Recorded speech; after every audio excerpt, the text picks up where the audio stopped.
Did you know that most people leave thousands of dollars in tax savings on the table every single year simply because they missed a deadline or didn't know the rules?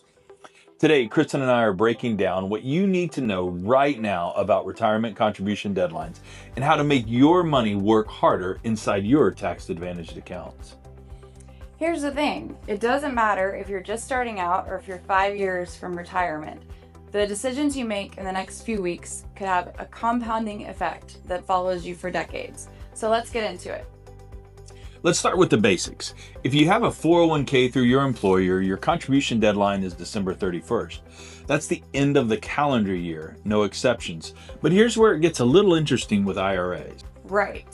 Traditional and Roth IRAs actually give you until tax day, which is April 15th this year, or the day you file, whichever comes first, to make contributions that count for the prior tax year. So if you haven't maxed out your IRAs for last year, 2025, you may still have time to do so. That's a window most people don't realize exists.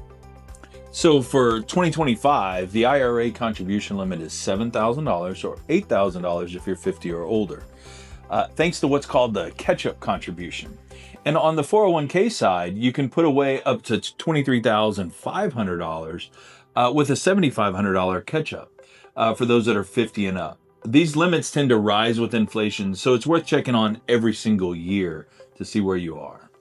And if you have a SEP IRA, which are for those who are self-employed, your deadlines are actually tied to your tax filing deadline, including extensions. So for example, like it might be all the way till October 15th, which is when you file an extension. You have till October to file your taxes. So there's even more flexibility there. And bottom line is know your account type and know your deadlines. Yeah, so now that we understand the deadlines, let's talk a little bit about strategy, which is my favorite part. Because hitting the contribution limit is step one, but how you invest those dollars inside the account matters just as much. For sure, absolutely. One of the biggest decisions is a Roth IRA versus a traditional IRA. So with a traditional 401k or IRA, you get the tax break today, and your contribution may reduce your taxable income today. With a Roth IRA or a Roth 401k, your contributions are after tax, but after the age of 59 and a half, your withdrawals are tax-free. And for high wage earners who are phased out of direct Roth contribution, there's strategies that you need to be aware of. There are things like backdoor Roth IRAs, Roth conversions, that may still allow you to access those tax-free benefits. But it's worth just having a conversation with your advisor to see which strategy may fit your situation the best. Another thing we love talking about is asset allocation, because certain investments could be more beneficial in different types of accounts. So like, for example, assets that generate higher taxable income like bonds or REITs could be more efficient inside a tax-deferred account.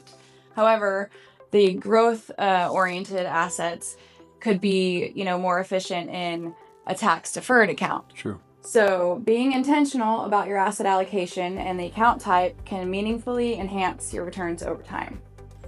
And we really can't skip this one. If your employer offers a match and you're not contributing at least enough to capture the full match, you're leaving money on the table.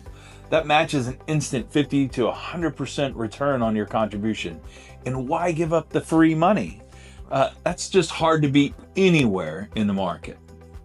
Yeah, and also let's quickly talk about just a few mistakes that we see people make. Number one, waiting until the last minute. Yeah. So don't wait until the last minute to fund your IRAs for the prior year. If you do, you may lose months of potential market growth in the time. Yeah, that's so true. The other is not paying attention to your contribution limits. It sounds like a great problem to have, that you have too much money and you've over contributed to that Roth IRA, but you have to be aware that there's a 6% excise tax until it's corrected. So you want to keep track of your contributions and make sure that your math really does math so that it does work on your contributions. So number three mistake is assuming one account is enough. So a well-rounded retirement strategy often includes a mix of tax-deferred, tax-free, and taxable accounts. So this diversity gives you flexibility in retirement to manage your tax bill strategically. Yeah, so our takeaways from today really are retirement planning is not just a once a year kind of thing. It's an ongoing strategy. You want to know your limits. You want to know the deadlines. You want to make sure that every dollar inside of those accounts is positioned to do the most work for you. And you also want to understand your account type and how it's growing. If you're not sure whether you're on track for retirement and for your goals, that's exactly what we're here for. So please reach out to our NFA team and let's take a look at where you stand, whether it's maximizing your contributions, reviewing your investment mix, your asset allocation, or exploring Roth conversion strategies. We're here to help you build a retirement you're confident in. Yeah, thanks for tuning in to NFA Studios. We appreciate you.